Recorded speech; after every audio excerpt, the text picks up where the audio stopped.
Oh my goodness, they call it homecoming for a reason. Like you literally feel like you're coming home. Yeah. The nostalgia, as soon as you hit campus, like it's crazy, it's unmatched. To go to an HBCU means that your classmates turn into your family members. Yeah. And I made a post, I was saying, like, when you go to a HBCU, the CAF workers become your aunties and uncles. Nah, for real. Like, For Miss real. D talking about you want some extra sour crizzle, baby, like all that stuff, like those are memories. And when you come back on campus, like those people don't forget you, you become a part of their lives forever. And so that was the experience that I had, just running into old friends, so many people, sorors, frat brothers, Young King shit. throw on the plots like it was 2012 all over again. Like, it was just Get to the cake. I'm on a mission for maze, no matter how long it's gonna take. I could just see it already. Give me that new Benz or the Wraith. Watching my own back where I'm from, it was never safe. Yeah. Need 100 M's up in the safe. Last chance, life a movie. Roll another one and get baked. Mix the underwealth with the Gucci. What's going on, everybody? Welcome to yet another episode of Between the Lines Podcast. Right, for all of you new viewers, new subscribers, new listeners, please make sure you go back and watch all of the previous episodes. Right, this is going to be the final episode of season 1. Right, we have a banger coming for you today. Right, yeah, a little claps. Congrats. Right, little claps. Thank you. So this is going to be the final episode, right? So we had to end it with a bang. We have Dr. Chanda here, right? An author, a licensed psychologist, right, and also an HBCU graduate, which I think is the most important. You both graduated from Del State, right? So real quickly, just go ahead and, introduce yourself and tell the people a little bit about, what you got going on. Yeah. So hello, everybody. My name is Dr. Chanda. Again, I am a licensed clinical psychologist. I have a private practice in DC, but I also practice virtually in about 30 other states. I'm a public speaker, media contributor. I also have my own podcast called the Paging Dr. Chanda Podcast, and I'm so excited to be here with you today. Thank you. It's crazy having, you have a podcast, I have a podcast, so like how does it feel sometimes just being like on the opposite end? I know we just talked a little bit about it before getting on camera, but how does it feel being the one kind of answering the questions and not the one, asking questions? I feel like at this point I'm used to it. It's natural, really, for real. I already know. You're just great at speaking, so I already know it kind of comes natural. Oh, thank you. And another thing she haven't mentioned is that she has a twin sister, which I think is pretty dope. We both graduated from an HBCU, so before we kind of dive into like the nitty gritty of why I wanted to even bring you on the show, I just kind of want to just talk about who you are a little bit, and obviously what's motivated you to become the type of person that you are, the woman that you are. But it was just homecoming, right? We went to HBCU, we had an amazing weekend. Real quick, just kind of talk about, that HBCU experience, and what was that weekend like for you, just kind of going back home to your alma mater. Oh my goodness, they call it homecoming for a reason. Like you literally feel like you're coming home. Yeah. The nostalgia, as soon as you hit campus, like it's crazy, it's unmatched. To go to an HBCU means that your classmates turn into your family members. And I made a post, I was saying, like, when you go to a HBCU, the CAF workers become your aunties and uncles. Nah, for real. Like, Miss D talking about you want some extra sour crizzle, baby, like all that stuff, like those are memories. And when you come back on campus, like those people don't forget you, you become a part of their lives forever. And so that was the experience that I had, just running into old friends, so many people, sorors, frat brothers, being able to stroll on the plots like it was 2012 all over again. Like, it was just a dope experience. No, I love that. I love to hear it. Let's just talk about a little bit of your upbringing. I always love to give the audience a chance to kind of connect with the guest. But just kind of tell us a little bit about your upbringing, what kind of, your family, right? You have a twin sister, right? Just kind of tell us a little bit about, the type of home you grew up in. And, of course, how did you become, the woman you are today? Yeah, that's a great question. So, let me start by saying that my mother also attended Delaware State University. Oh, dope. Shout out to moms. Shout out moms. So class of 1975, which is also when she pledged, but I ain't going to talk about what she pledged. Man. But yeah, but she's a Delta, and, she pretty much paved the way in terms of education. Education was big in our household. She's currently still in the education industry as a principal in Wilmington, Delaware. And so that was just something that they continue to instill in us throughout our lives, which is one of the reasons why my sister and I had taken our education so seriously. But overall, growing up, so it's no secret that we grew up in a faith-based household. Our parents have a church in Wilmington, Delaware. Nice. Where, we service a population in Wilmington, Delaware that, the demographic is a little, they experience socioeconomic status difficulty, and also I feel like that's even more of a reason for us to kind of continue to give back to that community. So giving has always been a part of my nature, and helping people has always been a part of my nature, especially since that's how I grew up. Absolutely. That's what our parents instilled in us. So it was natural, like when choosing a major at Del State, to choose like psychology, because I wanted to help people. I wanted to continue down that path. And so when I got to Delaware State University, got cool with like the professors and stuff, I eventually learned about African American psychology, which I did not know was a thing. Right. So I took a class and it changed my entire perspective. So that has been my passion ever since. I love it. It's pretty dope. And I kind of want to, talk about your sister real quick, because I think that, that's a very important piece to your success, believe it or not. I feel like having somebody that's a twin, a sibling as a twin, I think that motivates you on another level, especially when y'all are like, doing it at such a high, performing at such a high level in both of your respective careers. So what is it like, kind of having that twin sister, education aside, success aside, like just having that person, the same person. What is it like kind of having that, accountability partner, shall I say, on a day-to-day? I would say it's like similar to having like a regular sibling. I mean, I don't mean it to say it like that, regular sibling, but a little bit closer. Like we literally been together since birth, literally birth. All of our life experiences, most of our life experiences we had together. Whether that was, joining our sorority or, going to college. We were roommates in college, and just kind of pushing each other through our graduate careers. And I really feel as though the successes that she had, as well as the successes that I had, I feel like we motivate each other. So I know you said in the beginning I'm an author. I'm not an author yet. Oh, okay. I will be though. That's my sister's book. Okay. I thought it was yours. That's what you brought here. Okay, all right. But so she's a 2-time author, but that also motivated me. Like, okay, I need to start, writing and get my book out there. So I earned my doctorate degree in 2019. So she's like, okay, now I need to get my doctorate degree. So she's currently in school to get her doctorate. And I feel like we've always been that way. We've always kind of like fed off of each other's successes and accomplishments. Nah, that's dope. And I just definitely had to learn a lot about that. And that's crazy, because I really thought that was your book. I'm like, dang. I know. We look alike. Because I didn't even have that originally in the intro. I'm like, I didn't think she wrote one, but I just saw it, so I just thought it was yours.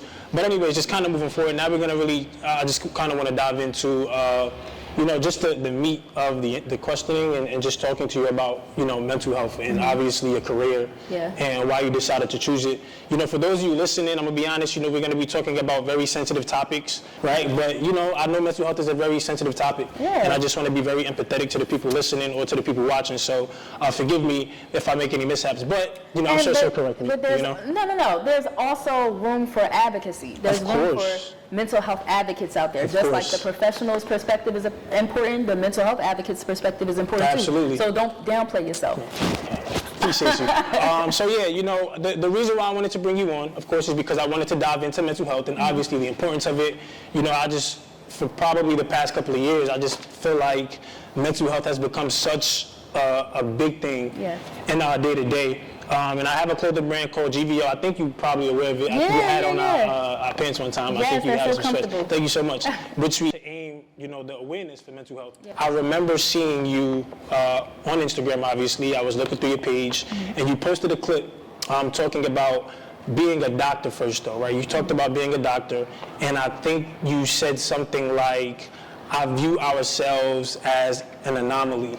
Or something like that, right? Which was pretty interesting because obviously an anomaly is just pretty much, obviously kind of steering away from the status quo. In other words. So for you, why do you think it was important to kind of step outside of the expectation? You know what I'm saying? Because you said like, I felt like it's a need to kind of just do something different. Right? Because people of our color, people of our nationality, people of our complexion, oftentimes we don't get our doctorates, right? So for you, why was that important for you to be a doctor and to just step outside of your comfort zone and do something that was, different? So, whenever I do something, I always strive to do it to the fullest degree.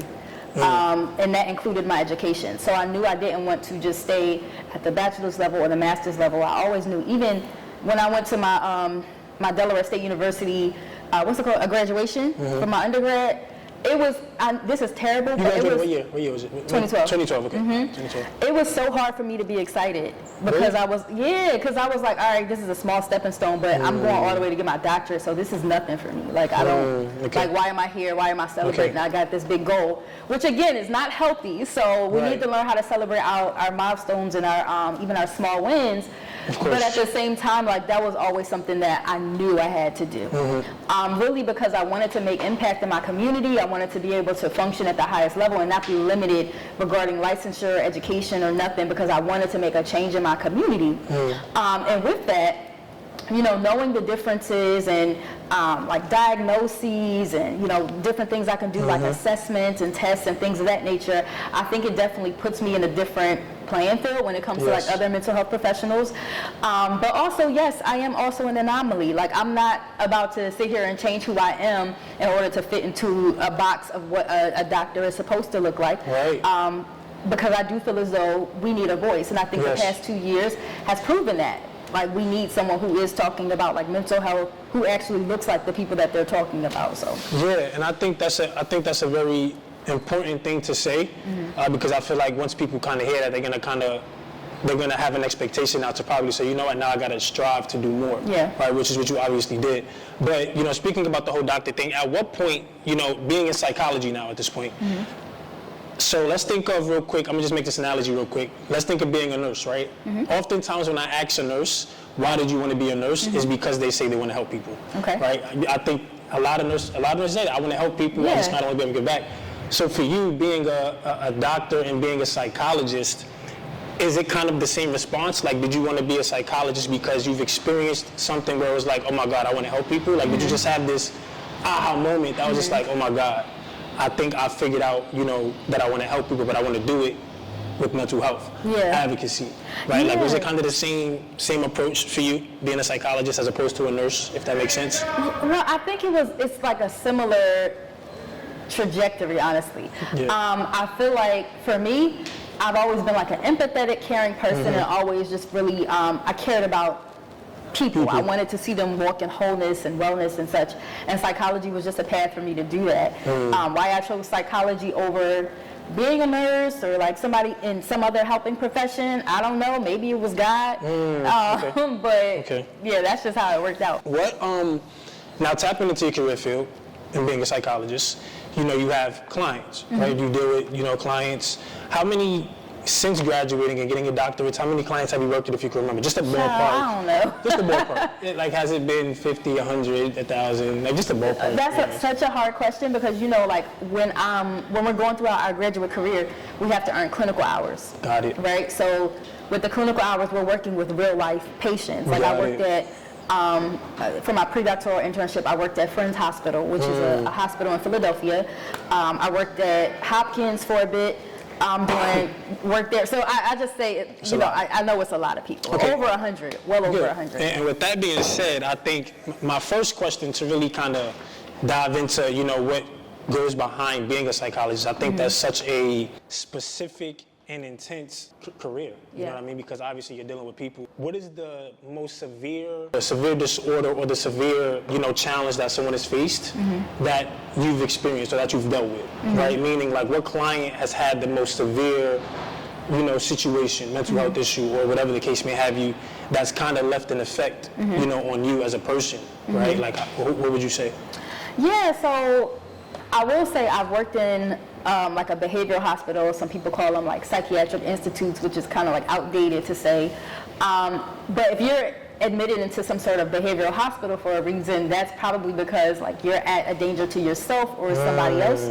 And so like working with that population, I would say is probably the most intense that I've ever experienced. What is the preparation like, you know, dealing with clients, regardless of what their situation is? What's the preparation for you as a psychologist to make sure you're prepared to perform? You mean clinically or just like? Well, clinically, personally, just personally, like what do you do to kind of perfect your craft and get ready to perform at your highest level when working with someone, you know, that has, an issue. You know Yeah, what I mean? Like, what do you do on a day-to-day? Yeah, so I'm not that type of person where I can just wake up and just start working and see clients, right? Exactly. So, I have to make sure that I wake up, I pray, I get into the Word of God, and I go to the gym and work out for either an hour or two.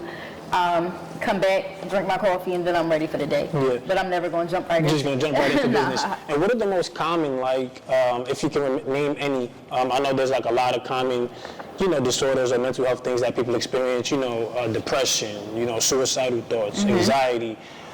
What is like the most common disorder that you've, worked with or you've dealt with? Yeah, so in general, throughout the country, depression and anxiety are the most common.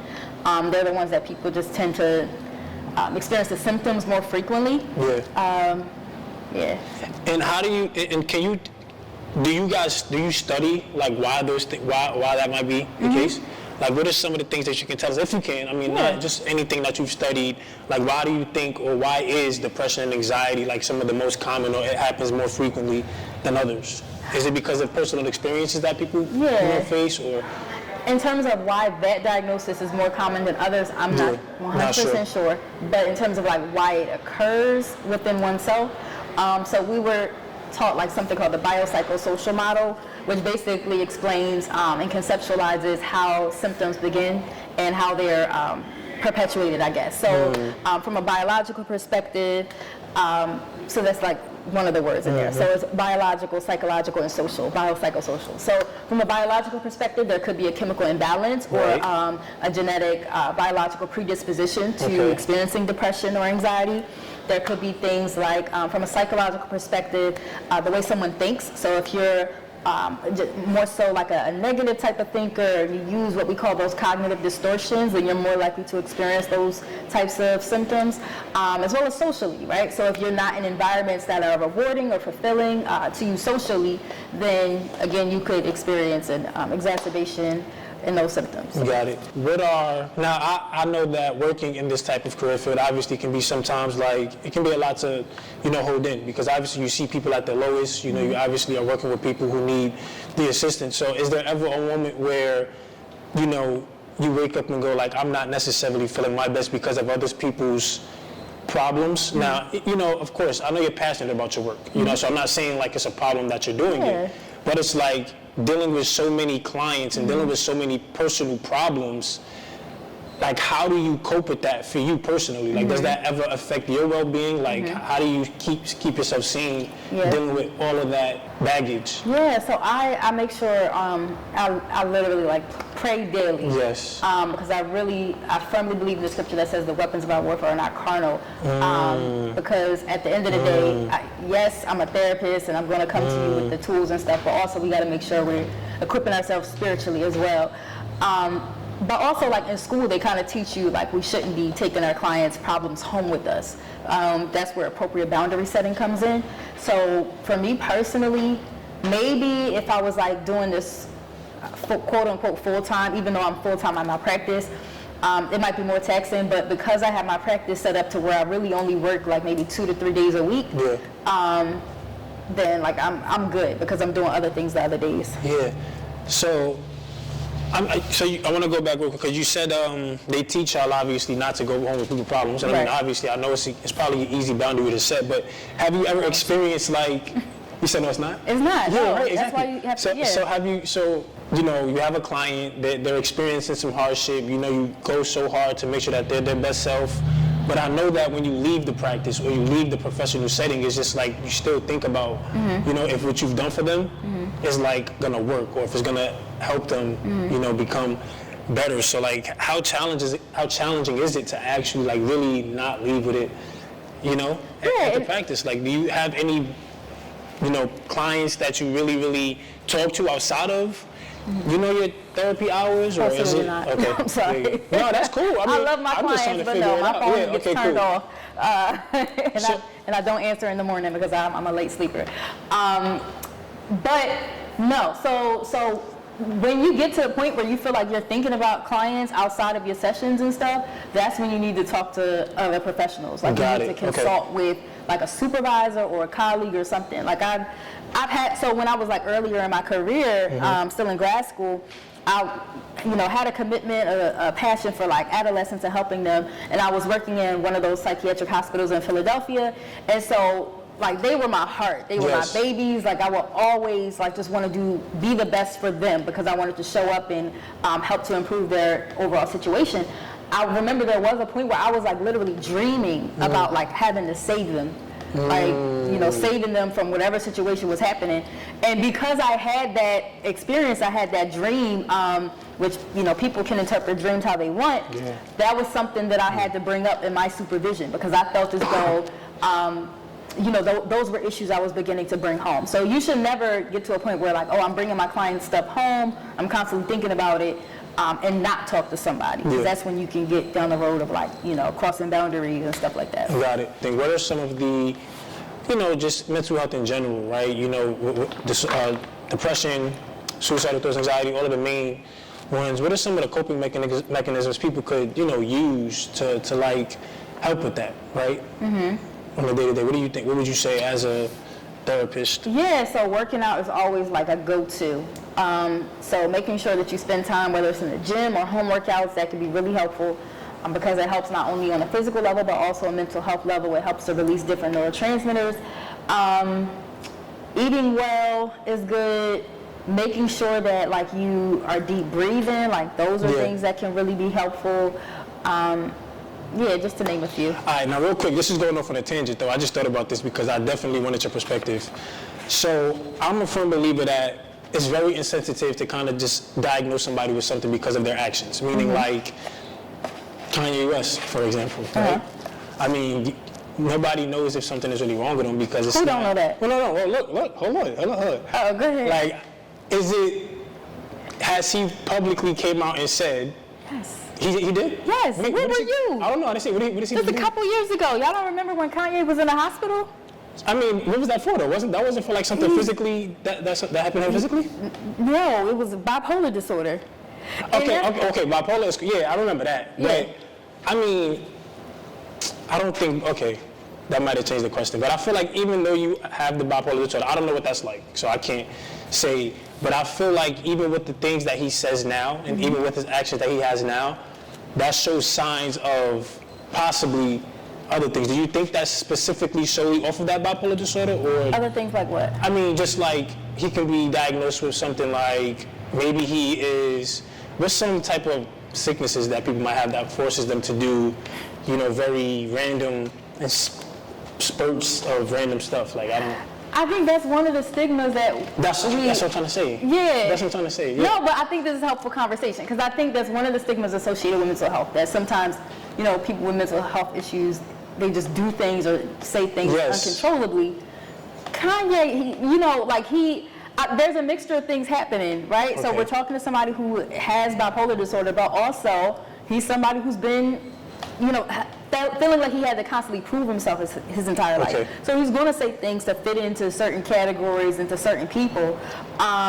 As a clinician, from the outside looking in, I can clearly see that he's in a manic episode right now. Yes, of like that how disheveled he is. Of that bipolar disorder, or just one of the characteristics of bipolar disorder is going through a manic or a hypomanic episode. Okay, and that's when you see like perfect. Y'all don't realize like every couple of months there's a period, like at least a week-long period where Kanye is like saying something crazy. Okay, that's what we needed, right? Yeah. Okay. Got it. So I mean, and not crazy. I don't mean crazy, but like something that's not rooted in reality. Yeah, because I also want to get to like the insensitive stuff though, like because I know how serious mental health is. So the point I was trying to make was just like people always want to say something is wrong with people without necessarily knowing that it's been diagnosed by a doctor or they actually have that. So how insensitive is that in this field? Saying that somebody has something based off of their actions and they don't necessarily know if they have that action. You know what I mean? Like how insensitive is that to the next person? Even if they are doing things that are uncontrollable, even if they are just acting a little bit indifferent, how insensitive is that to them? To like just diagnose them with something if you're not actually licensed or able to tell. Yeah.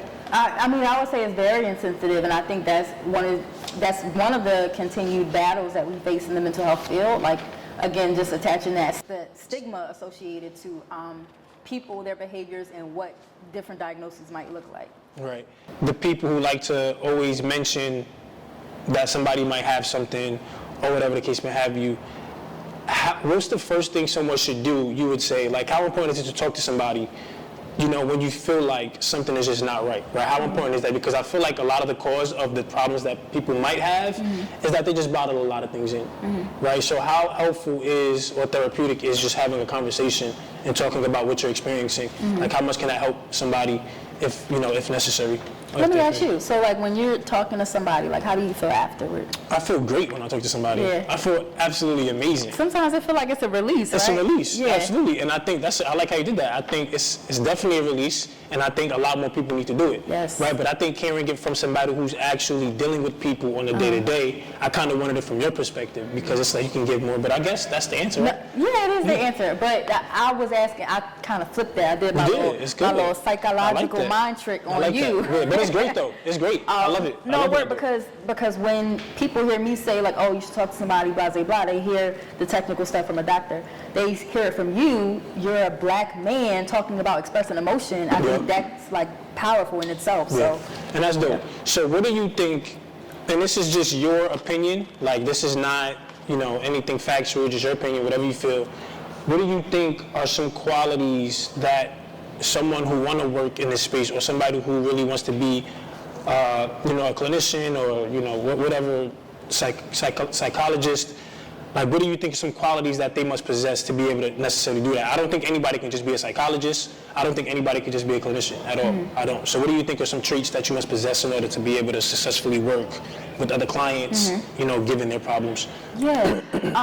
So one, just like learning to be empathetic. I think that's a very basic human skill that some people might lack. So just learning how to empathize with people and to see people at a human level. And I think that was one of the things that when I was working in the hospital, that kind of opened my eyes. Like, yeah, they might be down and out right now and feeling at their worst, but also these people are human beings and deserve to be treated as such. Also, learning to validate other people and their feelings, and being a teachable person. Like, I don't think there's a perfect characteristics that people must have in order to be in this health profession, but you have to be teachable. Like, be willing to learn different things that might come up. So. Okay. How important is, and this is just something I hear a lot when I talk to people who's in this space, or even just seeing it all over the place doing research, but how important is nonverbal cues? Like, so I be hearing them say like, you gotta look for nonverbal cues when working with clients. Now, is nonverbal cues you look for in their behavior, or like, what can you elaborate on what that is necessarily? When they say nonverbal cues? Yeah, so I would say the nonverbals are probably more important than like verbally what we say, right? So an example I often give my teams when I'm talking about nonverbals, there's a difference between somebody saying, hey, what's up, versus like, hey, like, what's up? Like, one is combative, the other is like, hey, how you doing, right? That's nonverbal, that's tone, right? So I'm kind of like portraying like what I feel, what I'm thinking in that situation by navigating my different tones in that area. But yes, nonverbal cues make up to about like 60 to 90% of all communication. The other percentage is verbal, and that's why it's really important to pay attention to like our nonverbals, which includes body language, our posture, eye contact, you know, again, like tone of voice, and also keeping in mind that sometimes some of these things might be cultural, so it's important to keep that, be aware of that as well when having conversations. Wow, okay, dope. How much research do you do on average, you know, for your work? I feel like, you know, obviously you drop a lot of gems, you know, your social media platforms. Like, how much research goes into being, you know, a clinician and psychologist, you know, because obviously you got to know facts, right? I don't think you can just be in this space just saying things that you think or that are not true. So how much research do you do on a daily to kind of just get better at, you know, at your craft? Yeah, and so like the idea of research, do you mean like just finding information? Just finding information, yeah. Like, like do you find research is something different? Do you find it? Okay, so do you find it on demand? Meaning, like, let's say you have a client that has, you know, a certain disorder or they're experiencing certain things. Do you go look to see? Okay, let me research something about this specific disorder, or do you just get up on a day? You say, you know what? Let me just go ahead and just dig up some new stuff. Like, what do you like? Child, I ain't no coach. I mean, no shade to the coaches out there. That's what I'm just saying. I'm just trying to figure out what y'all do. You know? Yeah, no shade to the coaches, but that. So to be a clinician means that I am committed to being a consumer of research. So I'm required to like look up information and not just Googling it, but actually utilizing peer-reviewed articles and actual textbooks and literature that supports the information that I'm seeing. So yes, I'm required to conceptualize all my cases and to do research on them and to provide the best treatment out there for it. Has there ever been a case that you haven't necessarily been prepared for? Yeah, for sure. That definitely comes up. Okay, can you tell me about a time when that's happened, if you can? Like, what was the reaction? What was the response, I should say? Like, how did you respond to it? So I would say, I'm thinking of a case that was like when I was more so like a student. Me personally, of course, it's weird because like our supervisors in moments like that, they don't let us like just, refer the case to somebody else. They're like, okay, you don't feel equipped for this, you need to research like how to figure this out, which can be anxiety provoking but also is helpful in growing yourself as a clinician. But as a student at the time, I felt defeated, like, okay, I don't know how to help these people, but that also opened my eyes to other realms of like, different therapeutic modalities that I needed to review and to implement in order to help that family if they were, the tragedy that they were experiencing. Got it. I think that's good. And it's how do you balance, so not only are you, doing this type of work, of course you have other endeavors, podcasting. You're just not, I don't want to say influencer, but you give great gems on Instagram, with your knowledge. You do a lot of things with your day-to-day, right? How do you balance that? People's problems, I don't want to say problems sound so insensitive, right? But people's problems, your own agenda in terms of your personal endeavors, right? Preparing for, getting ready to write a book or becoming an author, right? Everything you want to do. Like, how do you balance, like, how do you prepare, like, on a random day? Like, what do you do? I saw you had, like, a little journal over there. Was that, like, your agenda? Yeah, that's my agenda. Do you write? So in my agenda book, I have, like, quarterly goals. I try to utilize specific days of the week to conquer the different goals that I'm trying to conquer. So like on certain days I have podcasting days, other days I have like, this is for my business administration day and marketing and stuff like that. This day is for social media recording, and I kind of go about it that way. And what is the biggest thing, for the sake of time, we're going to wrap it shortly, but what is the biggest thing that, this career choice has taught you? How has it prepared you today? From starting this a couple years ago to where you are now, like how do you progressively get better each day?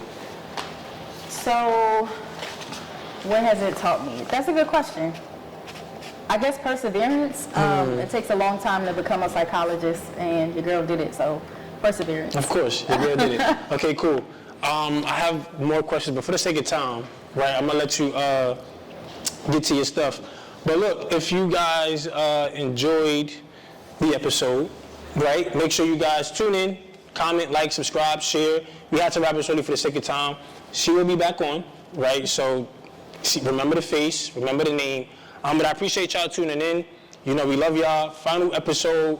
Next episode is going to be launched in February of 2023. So be prepared. We're coming back, with season 2, way better than ever. But is there any last remarks, any tips of advice, really quickly for the audience that you can give, for anybody out there that's experiencing any hardship, some things that they need to do to kind of get better for themselves? Any last tips from Dr. Chanda? Yeah, so I always end my podcast by saying you have the power to create the emotions that you want to experience. So I'm going to leave that with your audience. Y'all can also follow me on Instagram at Paging Dr. Chanda, on YouTube, same name. And I just joined TikTok, started being more active on there, so y'all can join me there as well. Look, man, if y'all enjoyed, like, comment, subscribe. See you on the flip side. Love y'all always. See y'all 2023. Peace. Get to the cake. I'm on a mission for maze, no matter how long it's gonna take. I could just see it already. Give me that new Benz or the Wraith. Watching my own back where I'm from, it was never safe. Yeah. Need 100 M's up in the safe.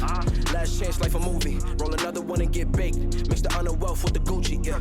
When I get up in it, I promise you gon' catch feelings. All you gotta do is hold it down. I told you I'ma kill these niggas.